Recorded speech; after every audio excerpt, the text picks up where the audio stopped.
Thank you. Konnichiwa. My name is Thomas Steiner. I am here to talk to you about AI right in the browser with built-in AI APIs. I think many of you have used this page today many times to check the schedule. There's 4 different tracks going on. So I guess a lot of you have come back and forth.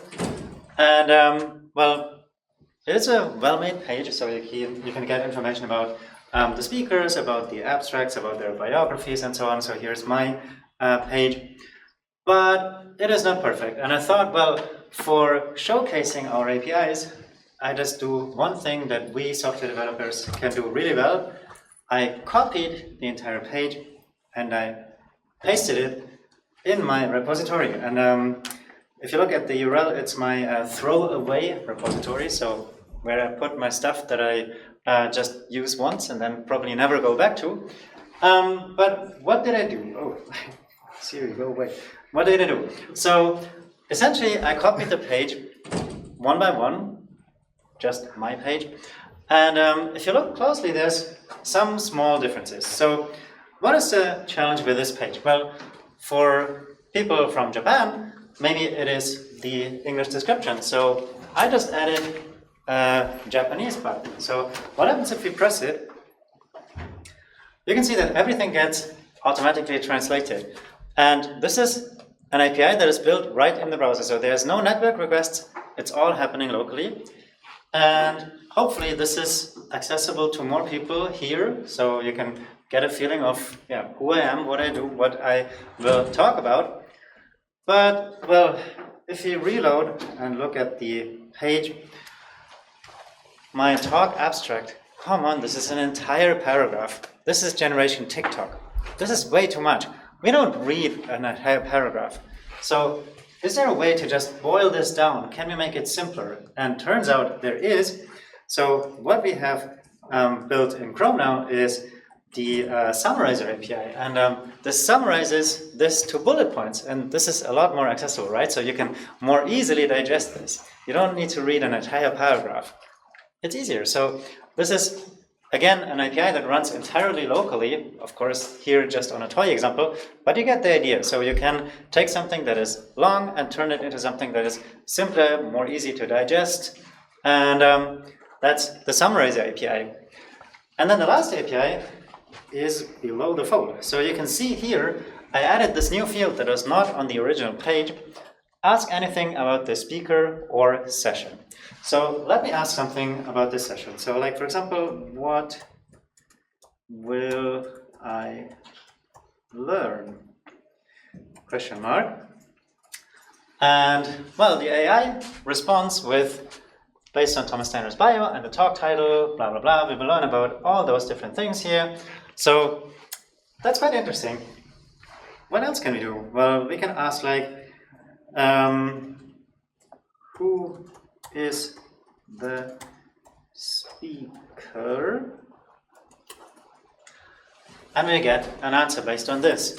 So you get the point. The AI is aware of, well, the talk, the title, the abstract, where the event is going to happen. So you can see here it's talking about JSConf Japan. But let's imagine for a moment that someone here in the audience doesn't see it.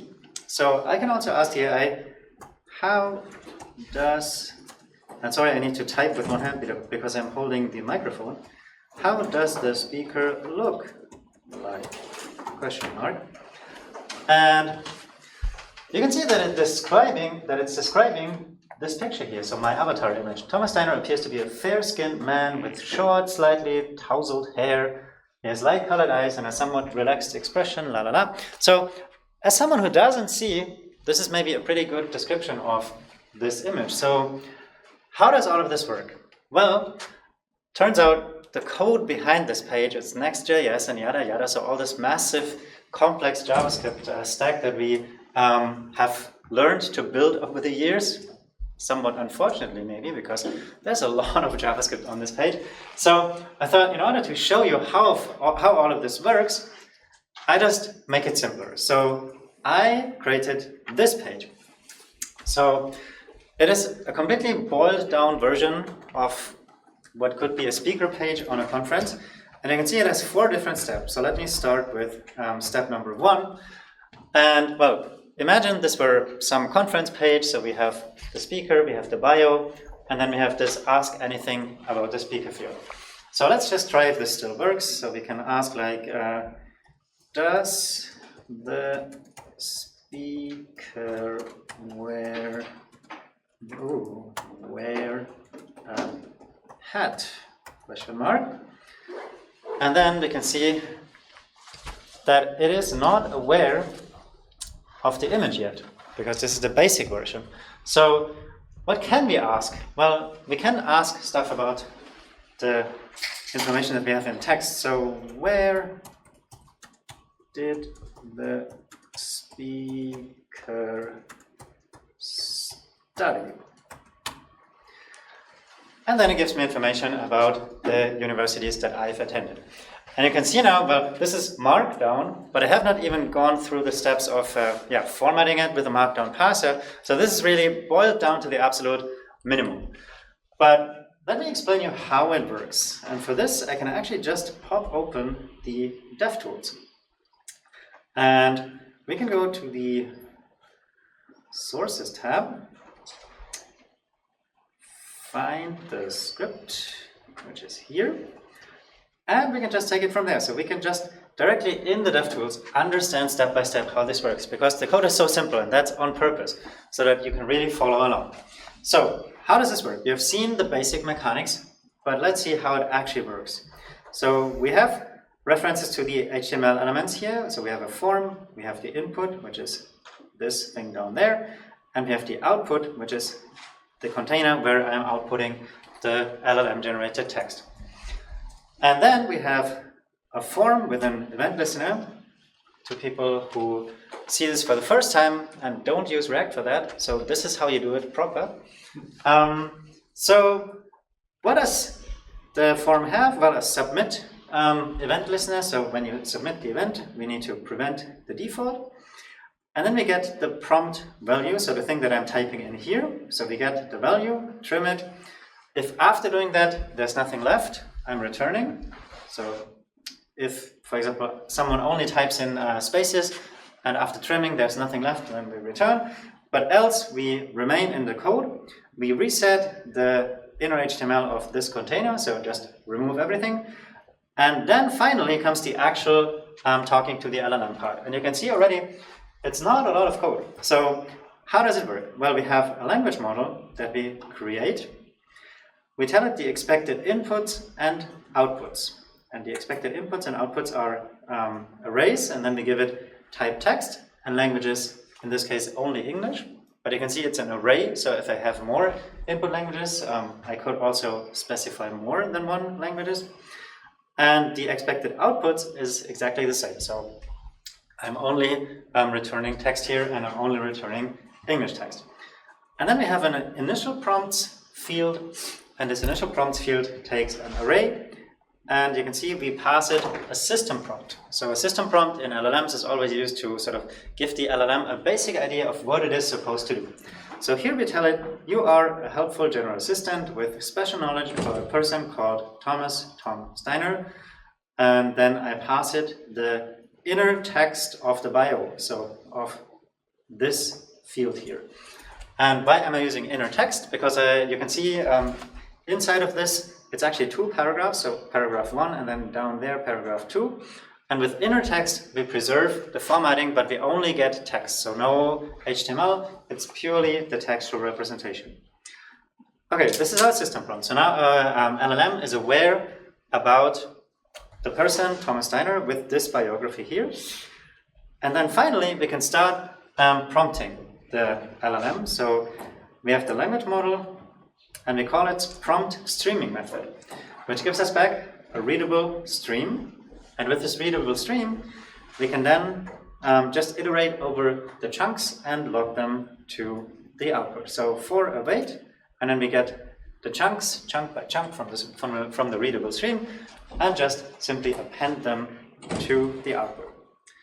And with this, we have a functioning thing that we can ask questions about everything in the world, of course, but also about the speaker. So we can ask it about what is the capital of Tokyo, it will give us a response. But we can, of course, also ask about, well, the person here. I'm not famous enough that the LLMs would know about me, so I need to teach the LLM who I am. I also need to brief the LLM and tell it like, hey, you are an expert in advising about the conference speaker and so on. So you steer the LLM in the right direction by using the system prompt. Okay, so that's step one. You've seen it is very, very simple. So next step is we're adding a JSON schema. What is the idea? With a JSON schema, I can control the output of the LLM. And with the JSON schema, I get structured output from the LLM. So not a long text that is, whatever, markdown, yada yada, the LLM thing that LLMs are really good at. But I can say, hey, you output something else. So let me try the prompt from before. Does the speaker wear a hat?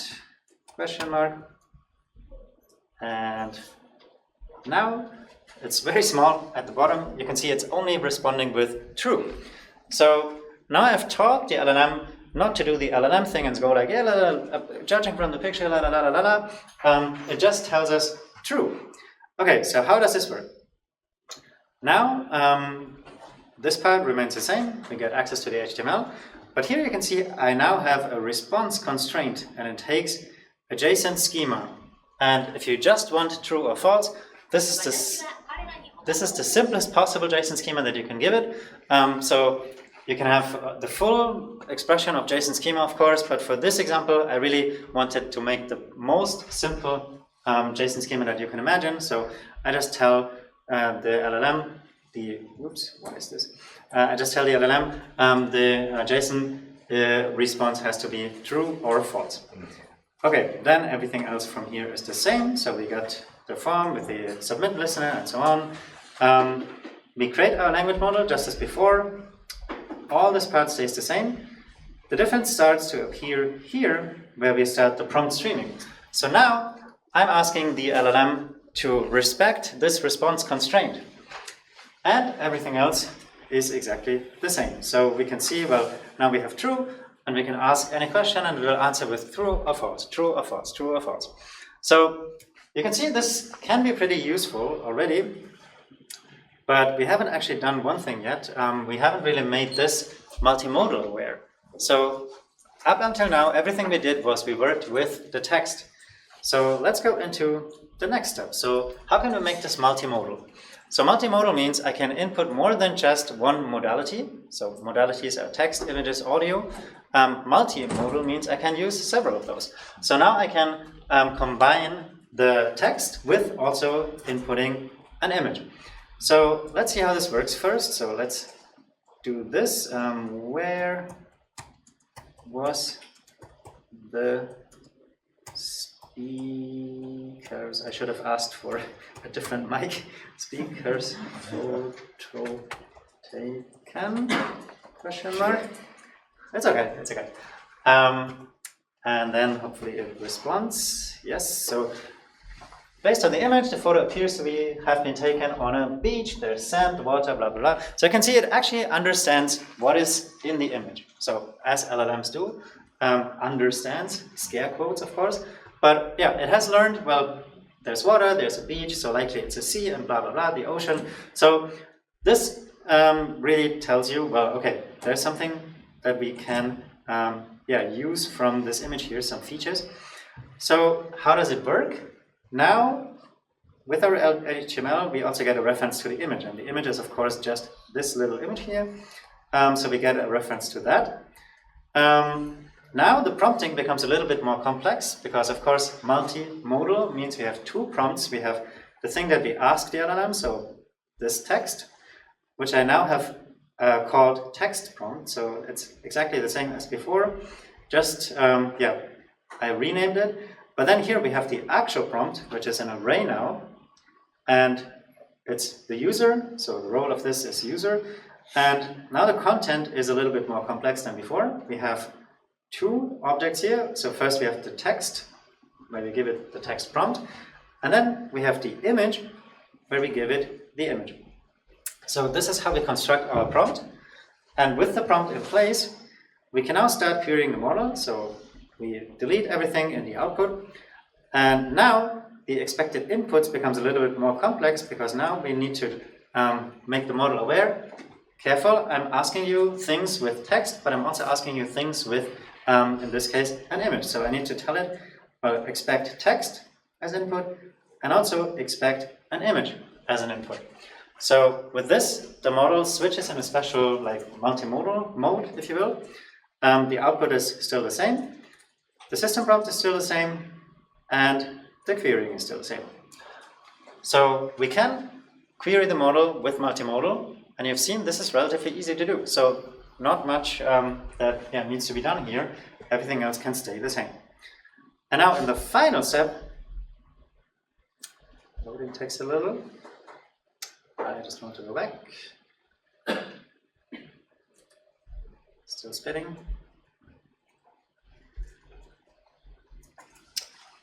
If you're streaming Netflix, don't do that now. Or not on the guest Wi-Fi. Okay, here we go. So now we can combine the JSON schema with multimodal.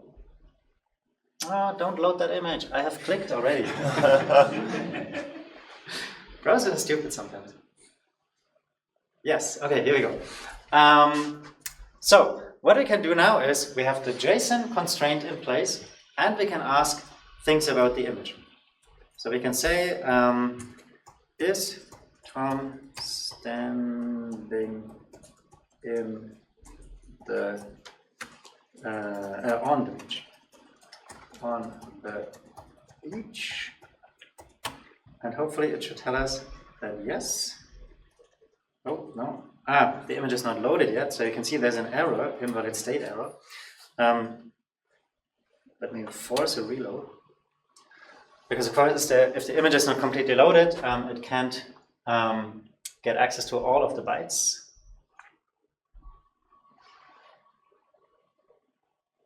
Okay, I think it's done now. Yep. But of course I have to type the question again. So, is Tom standing on the beach? And the model tells us true. So sorry for the people in the back. It's down there. It's a little bit unfortunate, but yeah, believe me, it's there. So true. Tom is standing on the beach. So how does it work? Well, if you've seen what I've constructed so far, you probably already can imagine what we have. We have the image just as before, we have the response constraint just as before, and then essentially we simply combine, this stays the same, we combine the complex prompt from before, so this thing, with the response constraint. And then we get the output just as before. So what can you use this for? Well, in many situations, you need to classify something before you upload it. So sometimes when you need the user to upload, for example, a receipt, if you are some sort of accounting software, you can ask the LLM client side, hey, does this look like a receipt? And you can even ask it, hey, can you read some text of this receipt? So you can do OCR with it. And if you see the user tries to upload something that does not look like a receipt or where no text can be extracted, then you can likely notify the user and tell the user client side, well, this does not look like a valid receipt document. Please upload something else. So this is how you can then, in the end, of course, save the accounting team, like the humans who actually need to go over each of the receipts one by one and check if the sums are correct and so on.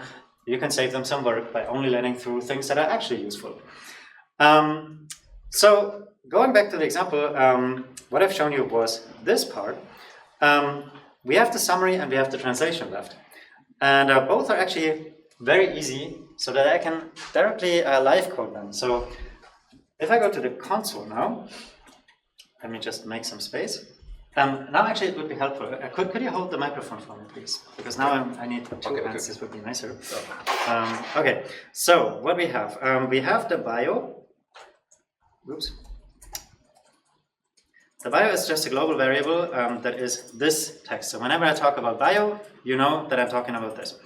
Okay, so we have a translation request. So we need to translate something. But the thing is, we don't know what the thing that we want to translate is written in the worst case. So for this, we have a language detector. So let me create a language detector. So I can see language detector, await language detector dot create. With the language detector, we can then detect the language of something, and I give it the bio.inner text, and it's an asynchronous operation, so I need to await it.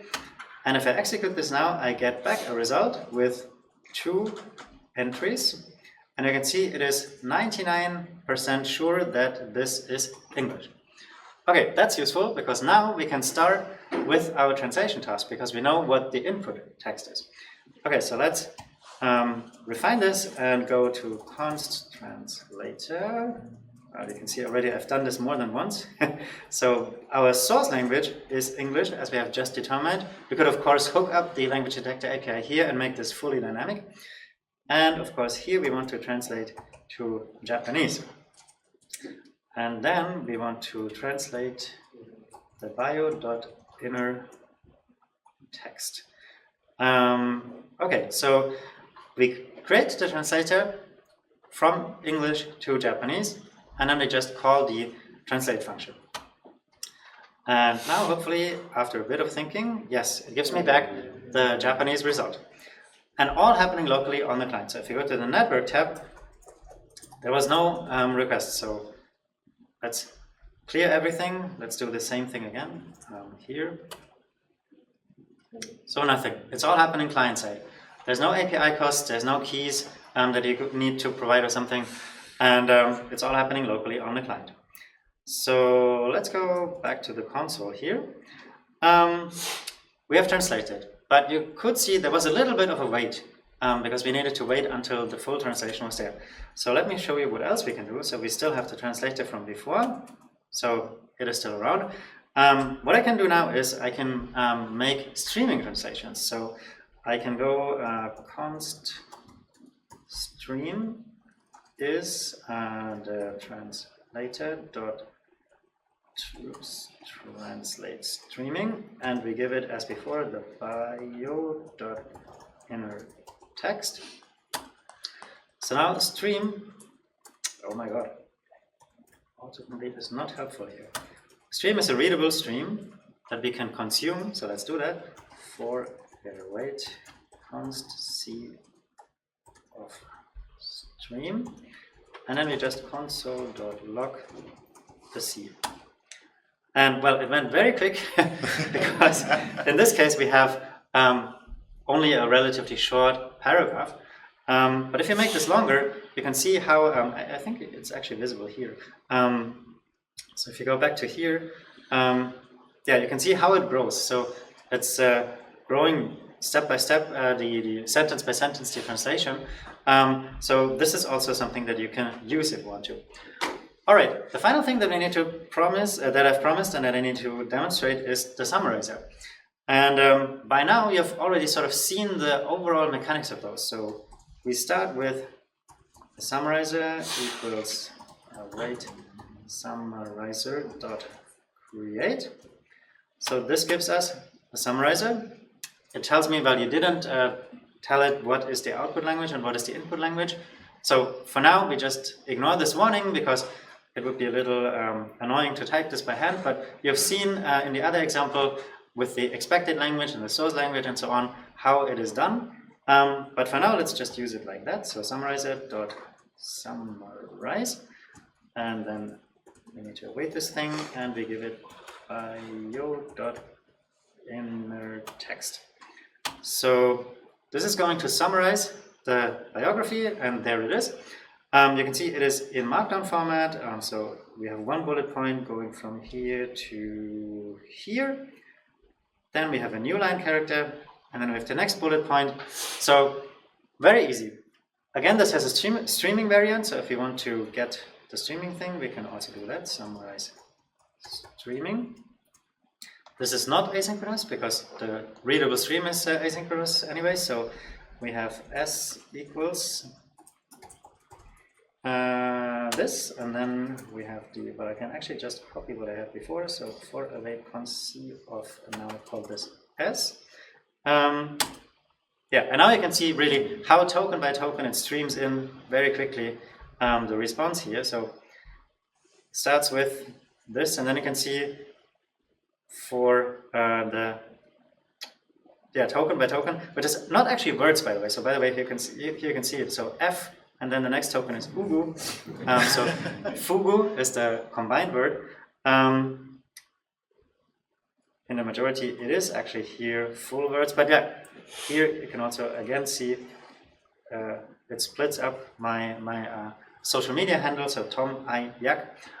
So tokens are not words. Tokens are really something that the ML model has learned as smaller units of, in this case, text, but it can be also, of course, image bytes or so, and it just makes those accessible. How much time do we have left? I think a little bit more, so I can show you maybe something else. A bit more. 4 minutes. Perfect. So this is a toy example, of course, but you can already see on a page like this how this could be useful in practice. I want to show you a quick demo that I showed yesterday in the Google office, which is Web AI Demos. Yes, News app, that's the one. It's a news application that queries an API. So I'm from Germany, so I have access to an API for German news, but we can switch to making this English. So now it's on the fly translated to English. And actually, we can hack this so that it's Japanese, so it's accessible to more people. So now we have it in Japanese. Hopefully it sort of makes sense. So you can see this is news from today. This is an actual news API. And what is the idea here? Well, the idea is we can get AI recommendations. So let's build some reading history. So let's read about Germany's Chancellor. Okay, article number 1. Let's read about this guy from a German conservative party. And let's read, what is this? I can't read the Japanese and the image doesn't tell me enough. So let's read this article. Okay, and now we have built up enough reading history for the AI to be able to suggest us related things. So you can see the button has become green now. So if I press that, the API starts to generate news recommendations. And after a little bit of thinking, it gives us back, well, this is an article that you likely want to read because, and this is the justification. So it tells us you have shown interest in this and that. Sorry, I can't absolutely read what it's saying here, but hopefully for you it makes sense. So it's telling you, well, based on what you have read, you likely are also interested in this other topic. And you can then, of course, click the link and read the other story. So this is how you could use this actually in production with real data, with real actual live users. And everything stays on the client. So there's no API cost, as I said, everything is private. So if you have special knowledge about the person, for example, it can always stay in the client. There's no need to invoke a server, so which is great for privacy. If you want to learn more, this is the one QR code that I would highly recommend. So this is where we describe all of those APIs in more detail. So you can see if I scroll down, there's a translator API, there's a language detector API, summarizer, writer, rewriter, the prompt API, and the proofreader API. And all of those are about to be built into Chrome, or for the first 3 are already part of Chrome. And you can use them today. So the first 3, you can use them. Chrome stable is more advanced than 138. I think now it's Chrome 142 already in stable. So those are in the browser for quite a while now. If you want to play with my test play example in the throwaways repo, this is the QR code to that. If you want to scan that, give me just a second. And maybe a little bit more useful because it has the actual code is, okay, people seem to be done, is this one. Let me just go to the main landing page. So if you want to play with this, I guess that's the most useful because it has the code sample super condensed with no noise from Next.js or something. And with that, arigatou gozaimasu. Thank you for listening.